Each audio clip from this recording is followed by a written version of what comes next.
بسم اللہ الرحمن الرحیم۔ السلام علیکم۔ امید ہے آپ سب خیریت سے ہوں گے۔ آج کے اس واقعے میں ہم سورہ اخلاص ہندی میں اور اسے پڑھنے کی فضیلت کے بارے میں جانیں گے۔ سورہ اخلاص کو پڑھنے سے انسان کو کون کون سے فائدے حاصل ہوتے ہیں؟ سورہ اخلاص پڑھنے کے فائدے اور فضیلت جان کر آپ حیران رہ جائیں گے۔ رسول اللہ صلی اللہ تعالیٰ علیہ وسلم نے ارشاد فرمایا، کیا تم اس سے عاجز ہو کہ ہم ہر دن قرآن شریف پڑھا کرو؟ لوگوں نے کہا صلی اللہ، ہم اس سے بہت عاجز ہیں۔ تو آپ صلی اللہ علیہ وسلم نے ارشاد فرمایا، سنو، اللہ تعالیٰ نے قرآن شریف کے 3 حصے کیے ہیں، جس میں سے قل هو اللہ احد یعنی سورہ اخلاص قرآن شریف کا تیسرا حصہ ہے۔ مطلب یہ ہے کہ جو شخص سورہ اخلاص کو 3 بار پڑھے گا تو اسے ایک مکمل قرآن شریف پڑھنے کا ثواب ملے گا۔ دوسرا فائدہ، سورہ اخلاص کی محبت اللہ تعالیٰ کی محبت کے اصول کا سبب ہے۔ اس سورت کی فضیلت میں یہ ہے کہ آپ اہم ہے کہ اس کی کثرت سے تلاوت کرنا اللہ تعالیٰ کے ساتھ عشق اور محبت کرنے کی پہچان ہے، اور اس شخص کو اللہ تعالیٰ کی محبت سے سعادت حاصل ہو جاتی ہے جو کثرت کے ساتھ اس کو پڑھتا ہے۔ محترم ناظرین، اتنی بڑی فضیلت ہے۔ جو آدمی سورہ اخلاص سے محبت کرتا ہے اللہ تعالیٰ اس سے محبت کرتا ہے۔ ناظرین، یہ عمل دیکھنے میں بہت چھوٹا ہے لیکن ثواب اور فضیلت بہت زیادہ ہے۔ تیسرا فائدہ، اس کی محبت جنت میں داخل ہونے کا سبب ہے۔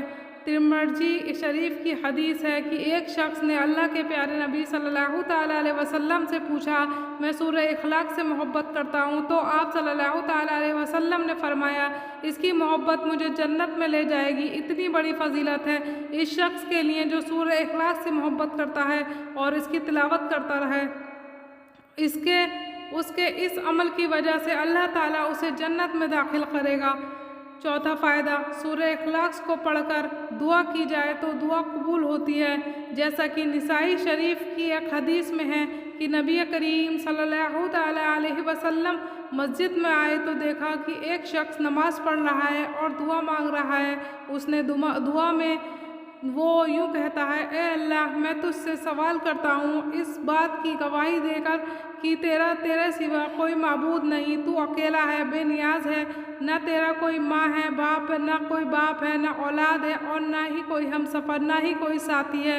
آپ صلی اللہ تعالیٰ علیہ وسلم نے یہ سن کر فرمانے لگے، اس اللہ کی قسم، اس کے قبضے قدرت میں میری جان ہے، اس شخص نے اسم اعظم کے ساتھ دعا مانگی ہے۔ جنہیں نہیں معلوم کہ اسم اعظم کیا ہے اور اس کی فضیلت کے بارے میں، تو انہیں بتا دوں، اسم اعظم اللہ کے نام مبارک کو کہتے ہیں۔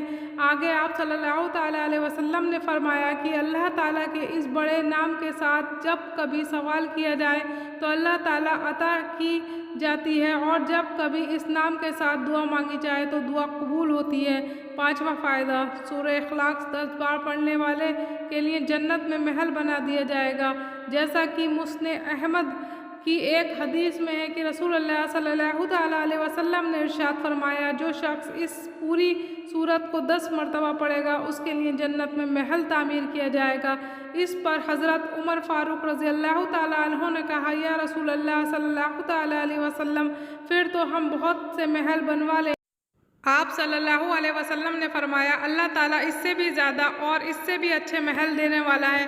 چھٹا فائدہ، سورہ اخلاص میں اللہ تعالیٰ کی شان بیان ہے۔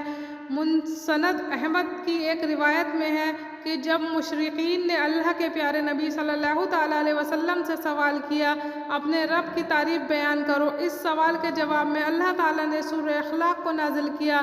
معلوم ہوا کہ سورہ اخلاص اللہ تعالیٰ کی شان بیان کرتا ہے، کیونکہ اس سورہ کے اندر اللہ تعالیٰ کے خاص تعریف بیان ہوئی ہے کہ اللہ تعالیٰ اکیلے تنہا بے نیاز ہے، کسی کا محتاج نہیں، نہ اللہ تعالیٰ کی کوئی اولاد ہے، نہ اللہ تعالیٰ کو کسی نے پیدا کیا ہے۔ اس وجہ سے یہ سورہ اللہ تعالیٰ کی مخصوص صفات کو بیان کرتی ہے۔ ساتواں فائدہ، سورہ فلق اور سورہ ناس کے ساتھ صبح اور شام 3 بار سورہ اخلاص کی تلاوت ہر بری شے سے بچاتی ہے، یعنی صبح اور شام قرآن شریف کی آخری 3 سورتوں کا پڑھنا تمام بری شے جیسے جادو، ٹونا اور جنات وغیرہ سے حفاظت کا ذریعہ ہے، جیسا کہ حضرت عبداللہ ابن قبیب رضی اللہ تعالی عنہ